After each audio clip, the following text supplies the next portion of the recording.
बिस्मिल्लाहिर्रहमानिर्रहीम अस्सलाम वालेकुम जी बच्चों। आज हमारे पास टॉपिक्स जो है एक्सरसाइज है, मल्टीपल चॉइस क्वेश्चन है, एमसीक्यूज को हम स्टार्ट करने जा रहे हैं। एमसीक्यूज जो हैं वेरी वेरी इंपॉर्टेंट होते हैं। 12 मार्क्स के जो एमसीक्यूज आते हैं बोर्ड्स के अंदर, लेकिन उसमें से जो 7 से 8 एमसीक्यूज हैं वो बुक के एक्सरसाइज वाले ही होते हैं। तो आपने ये कंसेप्ट के साथ समझने हैं, तो चले हम स्टार्ट करते हैं। एमसीक्यूज नंबर 1 कहता है कि instrument that is more suitable for measuring the thickness of a few sheet of a cardboard. कैसा इंस्ट्रूमेंट जो ज्यादा सुटेबल कर रहा हो measuring the thickness of the few sheet of cardboard, वो मीटर रूल होता है, ये मेजरिंग टेप होती है, वर्नियर कैलिपर्स होता है। तो देखें जो हमारे पास जो थिकनेस जो मेजर कर रहा होता है मोर सुटेबल, वो मीटर रूल तो होता नहीं है, वर्नियर कैलिपर्स भी नहीं होता है, मेजरिंग टेप भी नहीं होती। वो थिकनेस जो फ्यू शीट्स होती है कार्डबोर्ड की, वो माइक्रोमीटर स्क्रू गेज ही यूज होता है। कौन सा होता है जी? Micrometer screw gauge. तो ये बच्चों याद रखना है आपने। नेक्स्ट हमारे पास 1.2 में कहता है कि वन फेम्टोमीटर इज इक्वल किसके होता है? वन फेम्टोमीटर इज इक्वल होता है 10⁻⁹, 10⁻9, 10⁻15, 10 जो फेम्टो आपने पढ़ा है बच्चों, वो 10 की पावर माइनस क्या होता है? 15 ही होता है। उसके बाद लाइट ईयर से हमारे पास इज अ यूनिट है, लाइट ईयर। अब यहाँ बच्चों कहता है कि light year is a unit of light का, टाइम का, डिस्टेंस का, स्पीड का। तो लाइट ईयर किसका यूनिट है? डिस्टेंस का है, ठीक है। Which one is the non physical quantity? Physical quantity क्या डिस्टेंस फिजिकल क्वांटिटीज है? ये डिस्टेंस जो फासला होता है वो फिजिकली क्वांटिटीज हैं, और जो डेंसिटी है वो भी फिजिकल क्वांटिटीज हैं। और जबकि कलर जो है वो नॉन फिजिकल क्वांटिटीज है, और टेम्परेचर जो है ये भी हमारे पास फिजिकली क्वांटिटीज है, क्योंकि हम इनको मेजर कर सकते हैं लेकिन कलर को हम मेजर नहीं कर सकते हैं। ठीक है बच्चों, तो कलर क्या है? Is a non physically quantities है।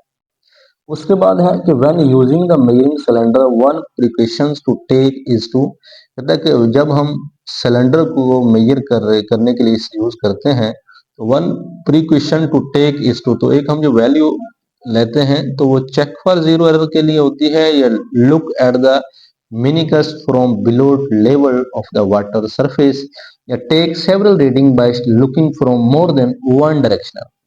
तो इसका जो आंसर ठीक है वो यही है कि पोजीशन द आई, आई जो है आपकी आंख जो है उसकी पोजीशन इन अ लाइन में होनी चाहिए, वो हमने मेजर किया है विद बॉटम ऑफ द मैनिकस, यानी मैनिकस के बॉटम के साथ उसकी आईज की पोजीशन जो है वो उस लाइन में होनी चाहिए, बिल्कुल सीधी आपकी लाइन होनी चाहिए। यानी इस पोजीशन में आपकी है तो उसी बिल्कुल उसके सामने से आपने देखना, टेढ़ा होकर नहीं देखना। तो यही इसका आंसर है, हमने टॉपिक में पढ़ा होगा।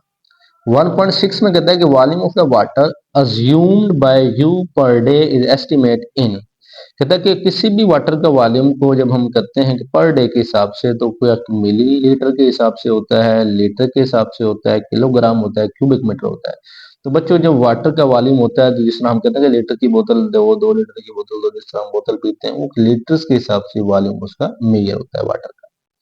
अच्छा जी, 1.7 में कहते हैं कि displacement can use to measure, जो डिस्प्लेसमेंट होता है उसको हम किस तरह मेजर कर सकते हैं? तो displacement can be use to measure mass of the liquid होता है, मास ऑफ द सॉलिड्स होता है, वॉल्यूम ऑफ द लिक्विड होता है, वॉल्यूम ऑफ द सॉलिड होता है। Displacement can use to measure mass of the liquid, तो नहीं हो सकता है कि डिस्प्लेसमेंट को लिक्विड के हिसाब के मास से मेजर करें, तो वॉल्यूम ऑफ द सॉलिड होता है, क्योंकि डिस्प्लेसमेंट जो है वो शॉर्टर डिस्टेंस होता है और सॉलिड के वॉल्यूम टू मेजर होता है। अब two rods with length 12.3 to 1 centimetre है, 10.3 centimetre place side by side, difference in their length. तो इन दोनों में डिफरेंस बच्चों यही होना है कि हम जब 12 में से 10 को माइनस करते हैं तो 2 ही आता है, और 3 to 1 में से जब हम 300 को माइनस करते हैं तो हमारे पास 0 to 1 ही आता है। यानी टू रोड्स हैं और उनके दरम्यान ये क्या है? लेंथ है। इन लेंथ को हमने क्या करना है? माइनस करना है साइड बाय साइड, और डिफरेंस जो होगा इन लेंथ का यही आता है, 2.021 सेंटीमीटर। अच्छा जी, नेक्स्ट हमारे पास 1.9 जो है, four students measure the diameter of the cylinder with vernier callipers, which of the following reading is correct? कौन सी करेक्ट है? अब four students measure the diameter of the cylinder with vernier callipers, which of the following reading is correct, कहता vernier callipers से कौन सी reading जो है correct है।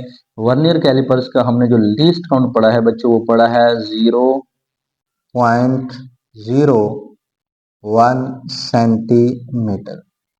ठीक है जी। अब कहता 3.4 सेंटीमीटर होगा, 3.475 होगा, 3.47 सेंटीमीटर होगा, 3.5 होगा। तो करेक्ट जो है वो 3.47 सेंटीमीटर है, बिकॉज जीरो के बाद टू डिजिट्स हैं, तो यहाँ भी यानी पॉइंट के बाद टू डिजिट्स हैं, तो पॉइंट के बाद वन डिजिट्स है, यहाँ पे थ्री डिजिट्स हैं, यहाँ पे वन है, यहाँ पे क्या है टू है।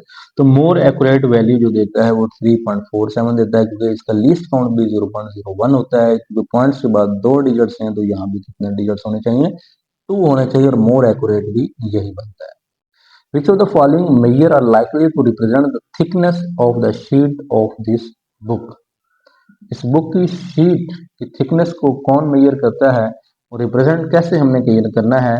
यहाँ पे लिखा है 6 मल्टीप्लाई 10⁻⁻25। तो बच्चों देखें हमारे पास ये अगर 1 मल्टीप्लाई 10⁻⁻4 हो, तो इसको मैं यूँ लिख सकता हूँ 0.00 और मजीद जीरो, और यहाँ पे क्या हो जाएगा 4। तो 0.0004 बनता है। इट्स मीन क्या हुआ, जो मोर एक्यूरेट थिकनेस फाइंड होती है वो हम स्क्रू गेज के अंदर करते हैं, और वो हमने पढ़ा है कि 0.001 सेंटीमीटर होता है। ठीक है जी।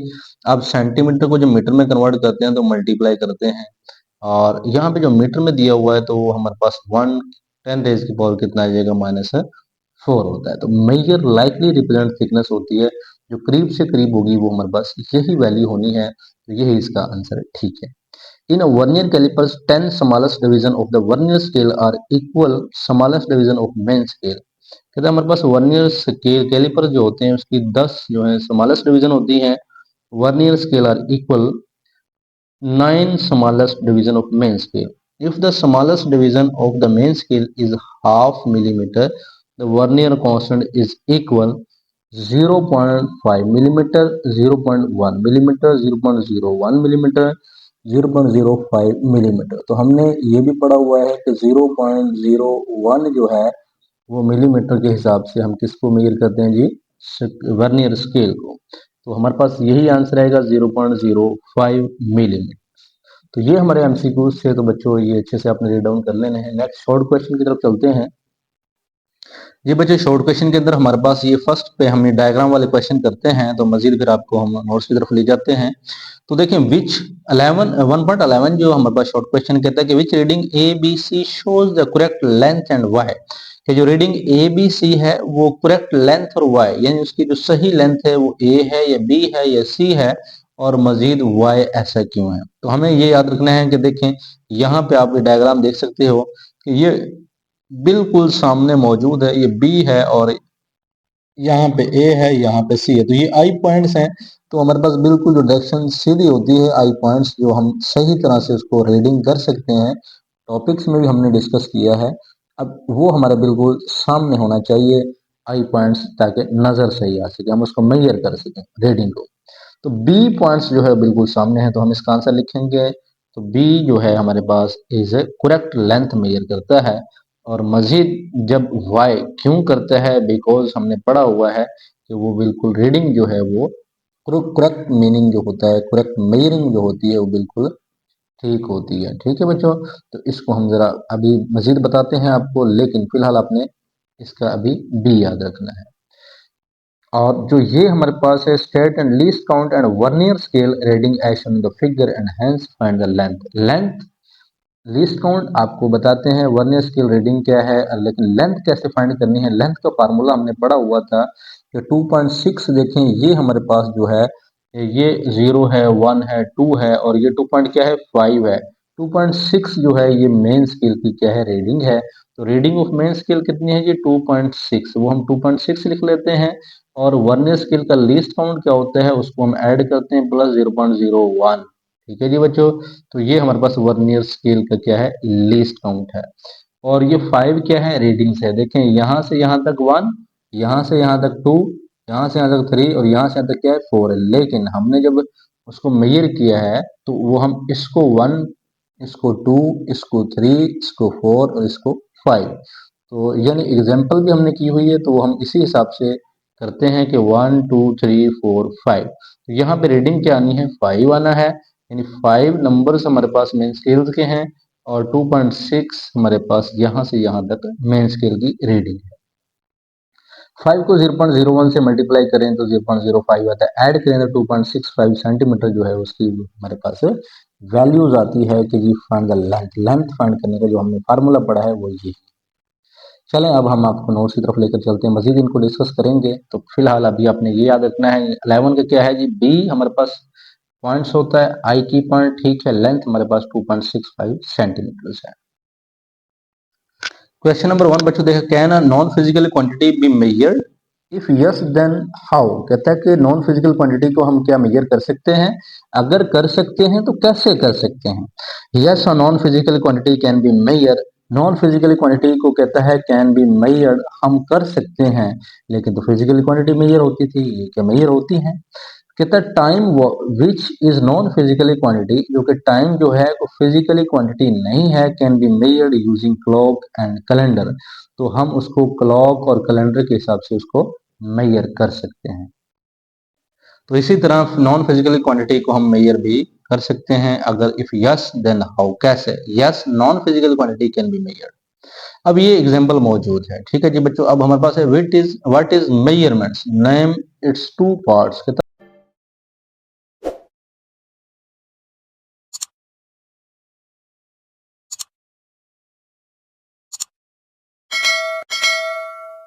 नंबर 2 में कहता है कि what is the measurements, measurements क्या है, नेम इट्स टू पार्ट्स। देखिए मेजरमेंट्स कहता है it is the process of assigning a numerical value to physical quantities. तो यानी एक ऐसा प्रोसेस है जिसमें न्यूमेरिकल वैल्यू को हम फिजिकल क्वांटिटीज में असाइन करते हैं, और इसमें टू पार्ट्स कौन से होते हैं जी बच्चों, मैग्नीट्यूड इसे न्यूमेरिकल वैल्यू कहते हैं, दूसरा हमारे पास होता है यूनिट्स, जिसे standard reference use to express the magnitude. तो पेपर में सिर्फ आप इतना लिख दीजिए कि it consist of two parts magnitude and units, तो इसको आप ना लिखें। उसके बाद क्वेश्चन नंबर 3 1.3 में कहता है why do we need a standard unit for measurements, कि व्हाई डू हमें क्यों जरूरत पड़ती है a standard unit for measurement, अच्छा जो यूनिट्स होता है, स्टैंडर्ड म्यारी जो यूनिट्स होता है उसको हमें मेजरमेंट्स यानी हमें मापने के लिए क्यों जरूरत पड़ती है। We need a standard unit for measurement to ensure accuracy, हमें ये यकीन दहानी करवानी होती है कि जो एक्यूरेसी कैसी है, कंसिस्टेंसी कैसी है, एंड क्लैरिटी इन कम्युनिकेशन, यानी मौसलात जो जराए होते हैं एक जगह से दूसरी जगह मौसलात यानी पैगाम पहुंचाने के, उसमें कंसिस्टेंसी यानी कितना अच्छा बर्ताव है, एक्यूरेसी कितनी है, यानी बिल्कुल एग्जैक्ट आंसर आ रहा है या नहीं आ रहा है, परफेक्ट है या नहीं है, उसको यकीन करवाने के लिए हमने मेजरमेंट के लिए स्टैंडर्ड यूनिट्स को जरूरत पड़ती होती है। अब स्टैंडर्ड यूनिट्स हेल्प अवॉइड, किससे अवॉइड करते हैं, ये हमें मदद देते हैं कंफ्यूजन में, एरर में, एंड मिस इंटरप्रिटेशंस जो हैं, specially when dealing with different cultures, जब हम मुख्तलिफ सकाफती होते हैं, कल्चरल तहजीब होती है, तो उसके साथ डीलिंग के दौरान ख़ास तौर पे हमें ये कंफ्यूजन से अवॉइड करवाती है, गलतियाँ कोताहियाँ हों, हमारे पास कोई अंडरस्टैंडिंग ना हो, उसके लिए हमें ये मदद साबित होती है, लैंग्वेजेस एंड इंडस्ट्रीज के लिए भी। तो बच्चों ये इसका हमारा स्टैंडर्ड यूनिट्स की मेजरमेंट्स किस लिए यूज होती है। नेक्स्ट 1.4 में कहता है write name of three base quantities and three drive quantities. अब थ्री बेस क्वांटिटीज, हमने ड्राइव क्वांटिटीज पूरा पूरा टेबल पड़ा हुआ है, आप बुक्स में देख सकते हो। तो यहाँ पे बेस क्वांटिटीज मैंने कुछ थ्री लिखी हैं, length, time, mass, area, velocity और डेंसिटी। अब जो फिफ्थ क्वेश्चन है, which SI units will you use to express the height of your desk, अपने डेस्क की हाइट मालूम करने के लिए कौन से यूनिट्स यूज करते हैं। तो बच्चे देखिए, किसी भी आपने हाइट डेस्क की हो, चाहे किसी भी ऑब्जेक्ट की हाइट फाइंड करनी हो, यानी ऊंचाई फाइंड करनी है, तो उसका मतलब वो मीटर में होता है। हाइट फाइंड करना हो, डिस्टेंस फाइंड करना हो, लेंथ फाइंड करनी हो, हमेशा उसका यूनिट क्या होता है, मीटर ही होता है। अब क्वेश्चन नंबर 6 में कहता है right the name and symbol of all SI base unit, तमाम जो बेस यूनिट्स होते हैं उसके सिंबल्स और नेम लिखे, तो वो हमने टेबल पढ़ा हुआ है टॉपिक के अंदर, आप वहां से ये देख सकते हैं, बाकी ये सामने लिखे हुए हैं, चेक कर सकते हैं। नेक्स्ट है कि why prefixes use, name three sub multiples and three sub multiple prefixes with their symbols. कहता prefixes, why prefixes use, prefixes क्यों यूज होते हैं, और नाम आप थ्री सब मल्टीपल और थ्री मल्टीपल प्रीफिक्सेस का नाम बताएं। देखिए prefixes are used to simplify the representation of very large very small quantities हैं। तो प्रीफिक्सेस जैसे 10 की पावर माइनस 3 लिख देना, मिली में लिख देना, माइक्रो में लिख देना, 10 की पावर माइनस 6 लिख देना, तो ये सारे प्रीफिक्सेस होते हैं। तो वो हम वेरी लार्ज वैल्यू के लिए भी यूज करते हैं, तो नेगेटिव के लेंगे तो हम वेरी स्मॉल के लिए भी यूज कर सकते हैं। लार्ज है 10 की पावर 12 आ जाता है, 10 की पावर 9 आ जाता है, ठीक है बच्चों, वो हमारे पास लार्ज वैल्यूज होती हैं। अब hair are three sub multiple prefixes, कौन से हैं जी? ये सब मल्टीपल प्रीफिक्सेस हैं, जिसमें मिली जो है सब मल्टीपल वो होते हैं जो हमारे स्मॉलेस्ट होती हैं।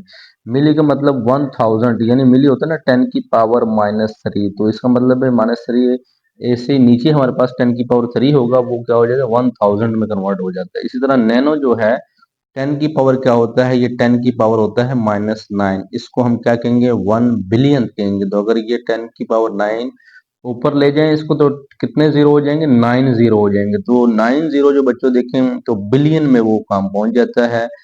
जैसे अब देखें 9 जीरो में यहाँ लिखता हूँ 10, 2, 0, 3, 4, 5, 6, 7, 8, 9, इकाई, दहाई, सैकड़ा, हजार, 10,000, लाख, 10 लाख, करोड़, 10 करोड़, अरब तक काम पहुंच गया, ठीक है। तो बिलियन के अंदर होता है। 1 अरब में हमारे पास 1 बिलियन होता है, तो 1 बिलियन नैनो को कहते होते हैं। तो वैसे तो 10 पर -9 है ना, तो लेकिन हमने इसको डिवाइड में चेक करना है, नीचे ले जाकर पॉजिटिव करना है। उसके बाद माइक्रो, देखें माइक्रो में 6 जीरो होते हैं, तो वो हमारे 1 मिलियन होता है, यानी 10 लाख जो होता है वो कितना होता है? 1 मिलियन होता है। इसको कन्वर्ट कर सकते हो आप। अब जो मल्टीपल प्रीफिक्सेस हैं, जैसे किलो है 10 की पावर 3 होता है, वो 1000 होता है। गीगा जो है वो 10 की पावर 6 होता है, 1 बिलियन। गीगा 10 की पावर 9 होता है, 1 बिलियन होता है। इसको 10 की पावर आप 9 कर सकते हो, इसको 10 की पावर 3 कर सकते हो। मेगा 10 की पावर 6 है, 1 मिलियन है। अब 1.8 में कहता है कि what is the meet by 5 picometre, 15 nano second है, 6 माइक्रोमीटर है, 5 फेम्टो सेकंड है। ये हम कैसे इसको टर्म को रिप्रेजेंट करेंगे? तो ये अगर अलग अलग क्वेश्चन आता है तो हम इसको डिफाइन करेंगे। जैसे यहाँ पे बच्चों 5 पिकोमीटर दिया हुआ है, पिकोमीटर यूनिट पर लेंथ है, यानी ये पी एम का मतलब क्या है? 1 पिकोमीटर 10 की पावर -12 को कहते हैं, और इसे 1 बिलियन ऑफ मीटर जो अभी हम पढ़ कर रहे हैं, ठीक है। 1 बिलियन ऑफ मीटर भी यही होता है, 10 की पावर -12, इसकी हमें हमारे पास प्रीफिक्सेस होता है। और इसको पढ़ते कैसे हैं? Means the length of picometres which is extremely small, यानी माइनस के अंदर है ना, -12 है, तो ये वेरी स्मॉल, तो एक्सट्रीमली स्मॉल है। Often use in atomic and सब एटॉमिक मेजरमेंट्स, तो एटॉमिक और सब एटॉमिक तो है ही है, -12 है। उसके बाद 15 नैनो सेकंड, ये भी हमारे पास नेगेटिव की वैल्यू है, तो यूनिट ऑफ टाइम के लिए कहता है कि नैनो सेकंड। सेकंड से पता चलता है कि ये टाइम के लिए है, इस तरह मीटर से पता चलता है ये लेंथ के लिए है। अब नैनो सेकंड 10 की power -9 second, 1 billion of a second कहते हैं, अभी पढ़ा हमने। 15 nano second mean duration of nano second, यानी 15 नैनो सेकंड। तो commonly use in electronics and computing to measure signal and data processing time के लिए हम इसको यूज कर रहे होते हैं। तो यानी जैसे भी हम सिग्नल को कंप्यूट करना है कि कितने टाइम हुआ है, तो उसके लिए भी हम नैनो सेकंड को यूज कर रहे होते हैं। उसके बाद बच्चों हमारे पास आता है 6 माइक्रोमीटर, किसे कहते हैं? अब 6 माइक्रो, माइक्रो मीन्स आपको पता है कि हमारे पास 10 पर -6 होता है, और यूनिट ऑफ लेंथ है, क्योंकि मीटर यहाँ से मीटर से पता चल रहा है। 1 माइक्रोमीटर 10 की पावर -6 मीटर्स होते हैं, 1 मिलियन ऑफ मीटर्स कहा जाता है। बाकी आप पढ़ लीजिए। और ये हमारे पास F stand for femtosecond होता है, सेकंड से पता चला यूनिट ऑफ टाइम है। -12 है, प्रीफिक्स पड़ा हुआ है। 1 क्वाड्रिलियंथ ऑफ अ सेकंड इसे कहते हैं, क्योंकि ये पावर बढ़ गई है, तो इसे क्वाड्रिलियंथ ऑफ अ सेकंड कहेंगे। तो याद कर लीजिए, जिसकी पावर 15 हो, -15 हो, वो क्वाड्रिलियंथ ऑफ अ सेकंड होता है। और indicator duration of 5 femto second, commonly use in ultra fast lasers, physics तो लेजर होती है हमारे पास, उसमें यूज होते हैं। टाइम रिजोल्व स्पेक्ट्रोस्कोपी के लिए भी यूज होता है। बाकी बच्चों 1.9 आपने ये पर्पस वर्नियर कैलिपर किस तरह यूज होता है, name its two main parts, और how is least count found, what is mean by zero, zero error हमने पढ़ा किस तरह फाइंड आउट करते हैं। लीस्ट काउंट कैसे फाइंड आउट किया जाता है, इसके 2 पार्ट्स कौन से हैं, टॉपिक आप देख लीजिए, हमारी वीडियो देख लीजिए, वहां पे ये सारी चीज जो है वो मेंशन है। तो इसमें 2 पार्ट्स वही थे, मेन स्केल और हमारे पास वर्नियर स्केल होता था। लीस्ट काउंट की डेफिनेशन हमने लिखनी है, जीरो एरर क्या होता है वो आप लिख दीजिएगा। अब यहाँ पे जो 1.10 है ना, यहाँ पे देखें, इसको मैंने पहले आपको करवा दिया है कि state least count and vernier scale reading as shown in the figure. ये फिगर दी हुई थी, इसमें ये फाइंड लेंथ, लेंथ फाइंड कर चुके हैं हम। तो स्टार्टिंग में मैंने लेंथ फाइंड कर दी। तो यहाँ पे लीस्ट काउंट, वही formula least count, value of one main scale division, least count रहता था ना, तो ये यहाँ पे डिफाइन है, value of one main scale division, number of vernier scale division. Value of one main scale division जो होती है वो 1 ही होगी, और number of vernier scale division वो कितनी है, 10 तक होगी, 10 तक। तो 1/10 क्या आ जाएगा हमारे पास, लीस्ट काउंट जो आएगा वो 0.1 मिलीमीटर आ जाएगा। ठीक है बच्चों, तो ये आपने वर्नियर स्केल का जो है लीस्ट काउंट है, और रीडिंग, तो वो आपको पता है कि रीडिंग हम किस तरह करते हैं कि ये आपके पास क्या होता है, मेन स्केल होता है, और ये हमारे पास क्या है, वर्नियर स्केल है। तो यानी यहाँ पे 2.6 यानी मेन स्केल की रीडिंग है, और यहाँ पे 2.6, और इसका लीस्ट काउंट 0.01 होता है। बाकी वही कैलकुलेट लेंथ, वो फार्मूला यूज करना है अपने लेंथ फाइंड करने का, वर्नियर स्केल का, वो फाइंड कर चुके हैं। तो आगे 1.11 जो फिगर थी वो भी डिफाइन की है, उसमें आई पॉइंट देखा, मजीद उसको चेक कर लेते हैं। जी बच्चों, मजीद इसमें है correct reading, the correct reading in one where, यानी इसमें वन एक ही करेक्ट रीडिंग है, वो क्या ए है या बी है या सी, वो बी है, तो बिल्कुल सामने है ना, वो क्या है हमारे पास, बी है। आई हमारे पास रीडिंग अच्छी करेगा, यानी जो सामने होगा, एन मौके पर होगा। तो इसको हम यूं लिख सकते हैं कि रीजनिंग, यानी इसकी वजह क्या है, justification depend on alignment in the diagram, diagram में जो अलाइनमेंट है, जो हमारे पास की लाइन है, तो ये इसकी निशानी पर डिपेंड करता है, वो जस्टिफिकेशन हो जाती होती है। और इसमें no zero error is present, zero error is counted for, तो हम इसमें कोई जीरो एरर जो है वो मौजूद नहीं है, जीरो एरर इज काउंटर कर सकते हैं। Zero of vernier scale align correctly with main scale, main scale के साथ करेक्टली वो होगी जब आई को हम बिल्कुल सामने रखेंगे। तो बच्चे, हमारे जो टॉपिक है ये exercise short question MCQs cover हो चुके हैं। तो इंशाल्लाह नेक्स्ट वीडियो हमारी न्यूमेरिकल के ऊपर होगी। तब तक के लिए हमें दुआओं में याद रखिएगा। अल्लाह हाफिज।